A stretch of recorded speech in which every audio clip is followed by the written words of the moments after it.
संगीत रागी जी, लेकिन ये परसेप्शन बन रहा है कि मस्जिदों को लेकर या मस्जिद के आसपास जो हिस्से हैं जो मुसलमानों से जुड़े हुए हैं या उनके प्रतीक से जुड़े हुए हैं उस पर कार्रवाई की जा रही है और उसको तोड़ पाने में ना बीजेपी सरकार कामयाब हो रही है और वो तोड़ना भी नहीं चाहती है। इससे फायदा मिलता है क्या संगीत रागी जी कि खूब हिंदू मुसलमान कर लो? देखिए, फायदा और घाटे का नहीं है। अभी कहा गया कि रात में क्यों जाते हैं, दिन में क्यों नहीं गए।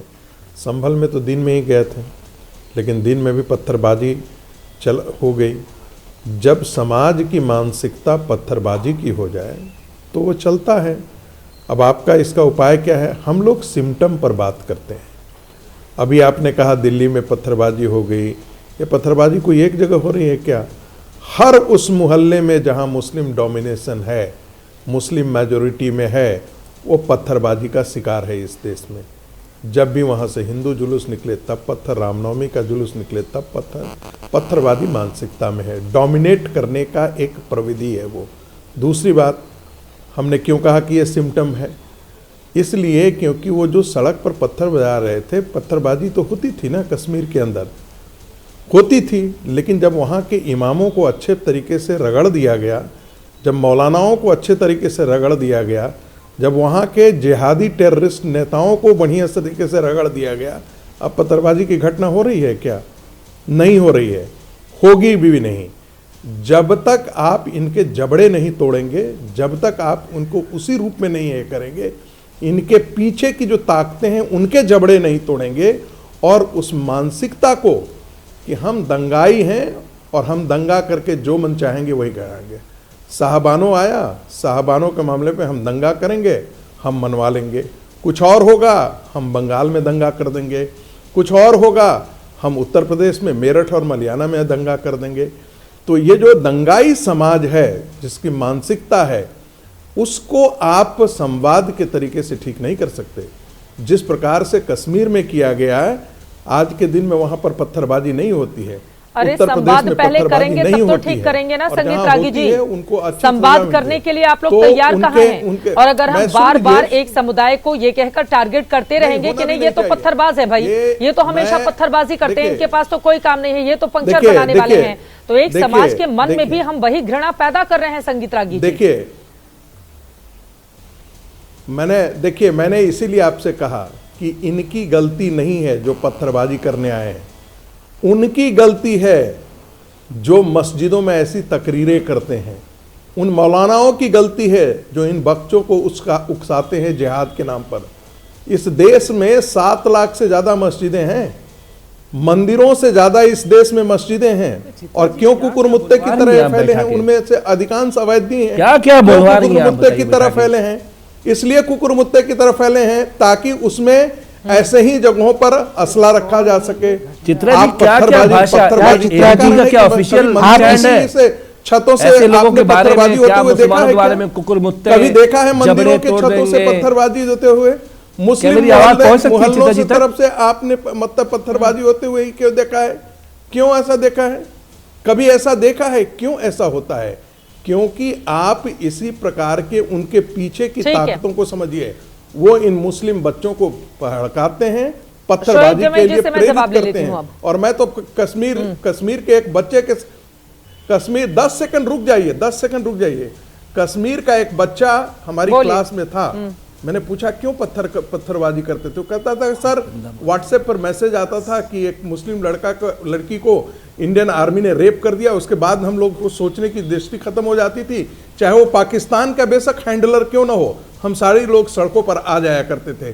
तो उनके पीछे जो लोग थे, मौलाना, हाफिज, मुल्ले, नेता, उनकी मानसिकता को ठीक जब वहां की पुलिस तो आपने खुद ही कह दिया ना कि पाकिस्तान से मैसेज आ जाता था तो फिर हमारे सोचने समझने की शक्ति क्षीण हो जाती थी, हम लोग पत्थर लेकर उठा जाते थे।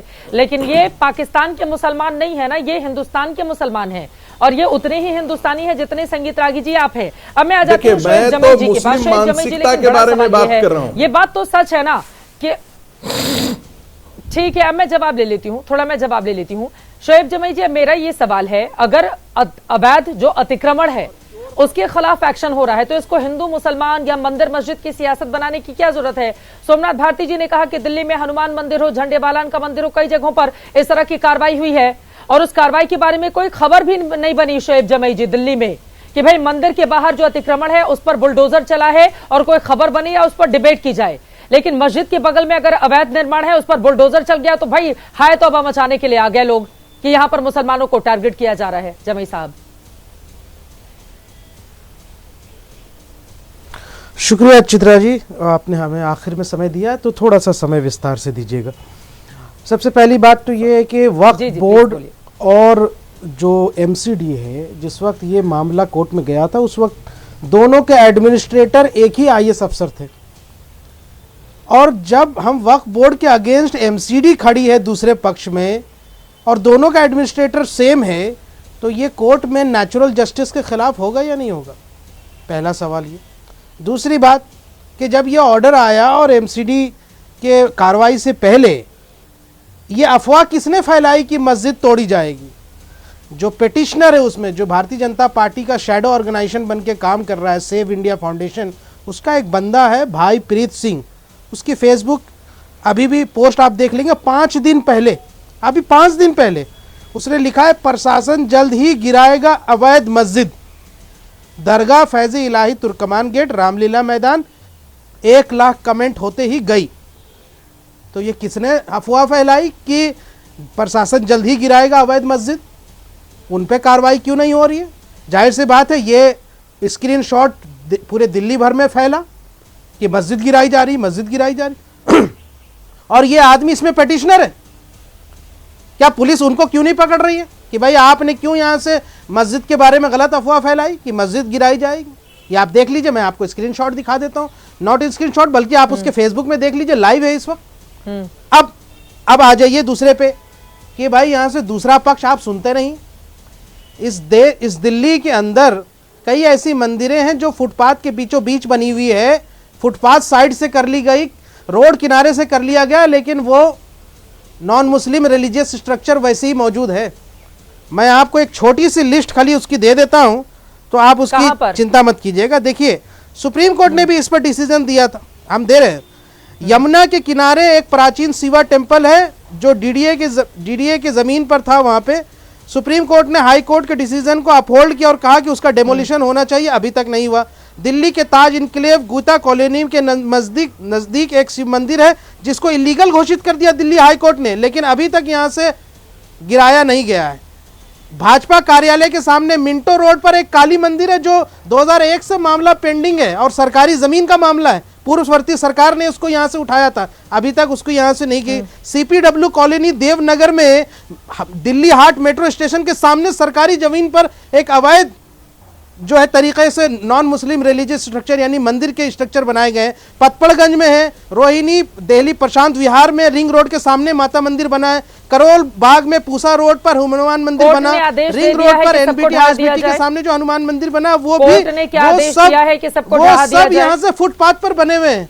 सीपीडब्ल्यूडी अंदर के अंदर 2 इलीगल स्ट्रक्चर बने और यहाँ पर मस्जिद को तो क्षति भी नहीं पहुंचाई गई। दूसरा पक्ष खड़ा हो जाए और हम पिटीशन लेके खड़े हो जाए जमई जी कि भाई इसमें यहाँ पर मस्जिद को कोई नुकसान नहीं पहुंचा है, लेकिन आप पूरे मामले को ऐसे मंदिर तक लेकर जा रहे हैं। अगर किसी का भी धार्मिक जगह है, नहीं आप मेरी बात सुनिए, बारात घर कोई मस्जिद होता है क्या?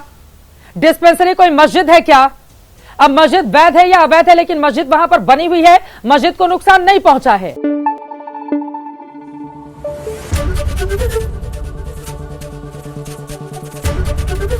एबीपी न्यूज आपको रखे आगे।